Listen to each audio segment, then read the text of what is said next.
تو نمازوں کو بنانا، جس ہماری نماز بن گئی تو یہ نماز ساری زندگی بنا دے گی۔ اس لیے قیامت میں سب سے پہلے نماز کا حساب ہوگا۔ اس لیے بھئی ہم دعوت کے کام پر بھی کھڑا کریں اور پوری کوشش کریں کہ بستی والوں میں سے کوئی بھی بے نمازی نہ رہے۔ ہم چاہتے ہیں کہ ہمارے سارے شعبوں میں درستی آ جائے تو نماز پر ڈال دیں، کیونکہ نماز اللہ کا اتنا بڑا امر ہے کہ انسان سب چیزوں کو چھوڑ کر، سب چیزوں کا خیال چھوڑ کر، اپنے آپ کو نکال کر اللہ کے سامنے کھڑا ہوتا ہے۔ 5-10 منٹ کا یہ عمل ہے، دل بھی اللہ کی طرف ایسے عبادت کرو جیسے کہ گویا تم اپنی آنکھوں سے اللہ کو دیکھ رہے ہو۔ اگر یہ حاصل نہیں ہو سکتا تو اتنا تو ہے کہ اللہ مجھے اس نماز پڑھتے ہوئے دیکھ رہا ہے، تو دل بھی اللہ کی طرف متوجہ، زبان سے بھی وہ کلام جو اللہ نے فرمایا، تکبیر، تسبیحات، قرآن کی قراءت، ثنا، سورہ فاتحہ، اور اعضاء بھی جو ہیں جو پابند ہیں اعمال، اب کھڑے ہونا ہے، اب رکوع میں جانا ہے، اب سجدے میں جانا ہے، اور کان بھی کہ امام پڑھ رہا ہے تو اس کی قراءت کی طرف، سارے اعضاء کو نماز میں اللہ کے حکم کا پابند کر دیا۔ تو یہ اتنا بڑا عمل ہے کہ اب اس کی زندگی میں جتنے بھی اعمال ہیں وہ سارے اللہ کے حکم کے مطابق بن جائیں گے۔ جس کی نماز بن گئی اس کی زندگی بن گئی۔ ہم اپنی زندگی بنانا چاہیں، اپنی اولاد کی تربیت کرنا چاہیں، شعبوں میں صلاح لانا چاہیں تو نماز کی طرف متوجہ کریں۔ ایک شخص ایمان لایا، صحابی بنے، حضور صلی اللہ علیہ وسلم کی خدمت، لیکن کچھ پرانی عادتیں تھیں، چوری یا دوسری وہ بھی کرتے۔ صحابہ کرام نے کہا، اے اللہ کے رسول، فلاں اسلام میں داخل تو ہو گیا، کلمہ تو اس نے پڑھ لیا، لیکن وہ فلاں کام بھی کرتا ہے۔ آپ صلی اللہ علیہ وسلم نے فرمایا کہ وہ نماز پڑھتا ہے، عرض کیا کہ نماز پڑھتا ہے، کہ اس کی نماز ان قریب ان سارے کاموں سے اس کو روک دے گی۔ اور صحابہ کہتے ہیں ہم نے دیکھا کہ نماز کی وجہ سے اس کو جہاں نماز کا اہتمام کرتا، اللہ نے جہاں اس کے دین کو بہت خوبصورت، اسلام کو بہت خوبصورت کر دیا۔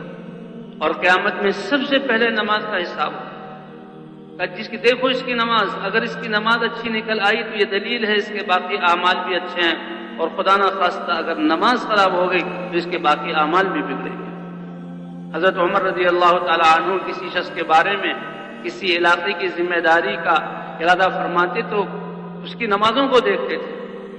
اس لیے بھائی ہم نے فرض نمازوں کا بھی اہتمام کرنا، صف اولیٰ میں پڑھنا، تکبیر اولیٰ کے ساتھ پڑھنا، اسی طرح تہجد کی نماز پڑھنا، اور جیسے ہم یہ بیان کر رہے ہیں کہ کرنے والے اللہ ہیں اور اللہ سے مانگنا ہے، اللہ اپنی قدرت سے کاموں کو بناتے ہیں، اسی طرح ہم نے بھی اپنی حاجات اور حالات کے وقت نمازوں کو پڑھنا۔ وَاسْتَعِينُوا بِالصَّبْرِ وَالصَّلَاةِ، اللہ کی مدد چاہو نماز اور صبر کے ذریعے۔ نماز، جب بھی کوئی حاجت پیش آ جائے فوراً نماز کی طرف متوجہ، اپنے گھر والوں کو نماز کی طرف متوجہ کریں۔ نماز ایسی بڑی طاقت ہے کہ دنیا کی ساری مخلوقات اور سارے اسباب، ساری قوتیں جمع ہو کر جن کاموں کے کرنے سے عاجز ہوں، ایمان والا اللہ سے اپنی نماز کے ذریعے وہ کرا سکتا ہے۔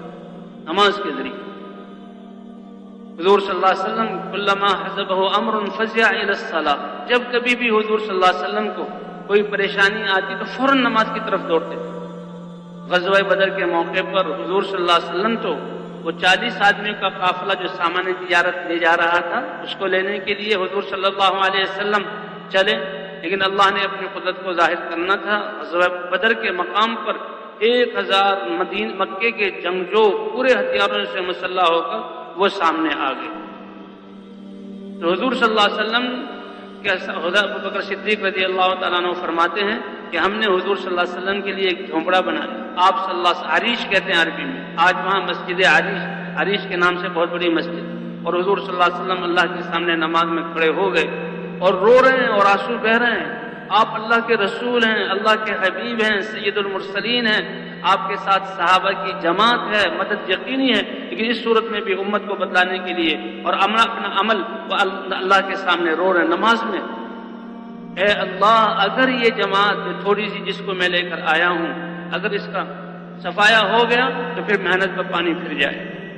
حضرت ابوبکر صدیق کہ اللہ کے رسول بس کیجئے، اللہ نے آپ کی دعا کو قبول کیا۔ تو بھئی ہر حاجت کے وقت نماز کی طرف متوجہ۔